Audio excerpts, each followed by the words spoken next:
neighborhood right behind you. You see, in the early days, when they decided to settle this little rock in the ocean, they decided they need to get rid of some of the tidal ponds, some of the flooding that occurred. You can use these to find more than one thing. It's all about what you're focused on. Show me them now. People either online, Now. on the television, using the Come on, show me. Where are we going? the ones that we think are really genius. And maybe you are holding those sticks and you feel like... Look, ours are identical right now. Well, they were. You're pointing to mom. What's going on with mom? Why are you pointing to her? She has a lot of trauma. Is she clairvoyant? Is my dad here? Is grandpa here? I don't think grandpa's here.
Born on the second floor of this house.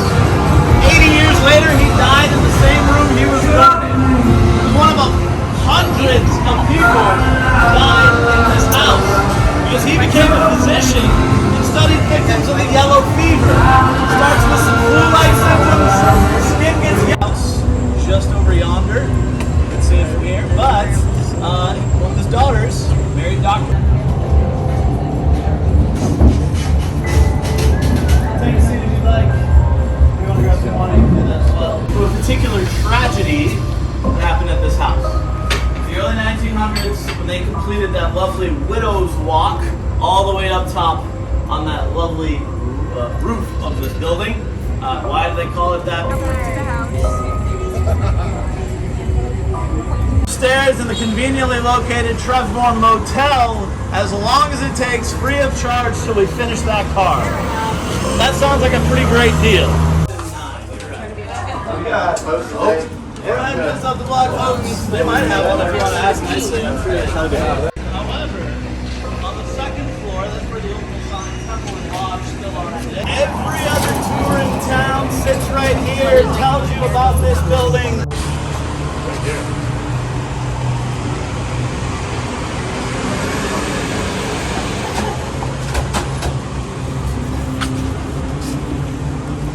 Thank you. Yeah, we're gonna be right behind you. We're heading up to the second floor. He gets it, he's cool. Look, the man was living large. Look at the house he was living in.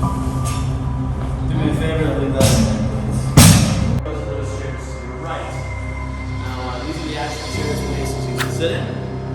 And of course, if you want to take a seat, you're welcome to do so. Maybe you want to leave those sticks behind, that's fine, leave them on this counter. Maybe you'd like to hold on to one of these EMF meters, detects electromagnetic frequencies.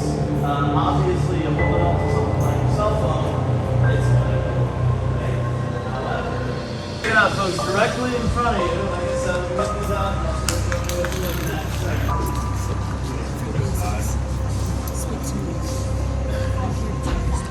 Rumors about what actually happened in this room, the types of meetings they were having, and as I said, I'll let you get into all the theories of Masons you like, because you all research your heart desires. However, I was given it a minute to see if anybody sat in a couple chairs in particular. Because there's a couple that seem to call out to people. And it does rotate depending on the time of year and the type of people we get in this room. We got fairly close to a few of them. There's one seat in particular in the third row, one Mason that seems to be more active than the rest. Right next to you, sir, there's a chair with a G on it.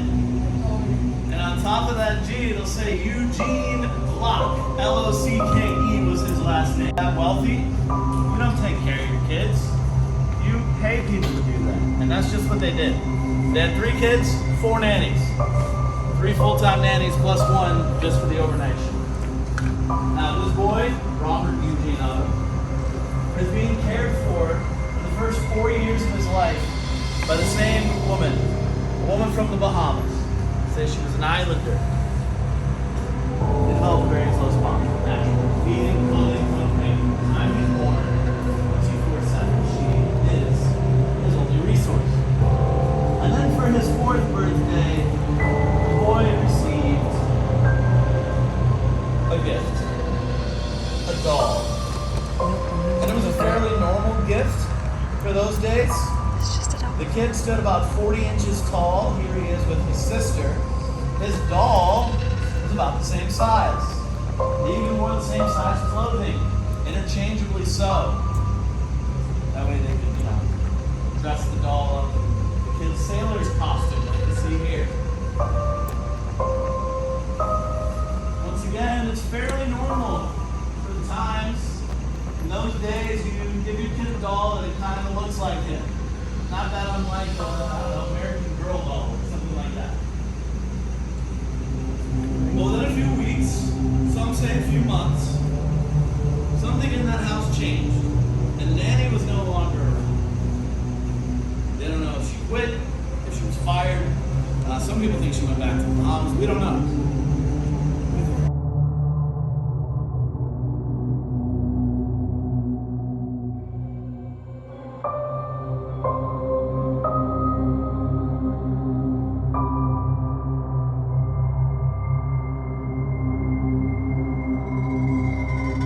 Afterwards, you want to leave all that dark energy behind, go pick up the kids from school and make dinner and go about your normal life.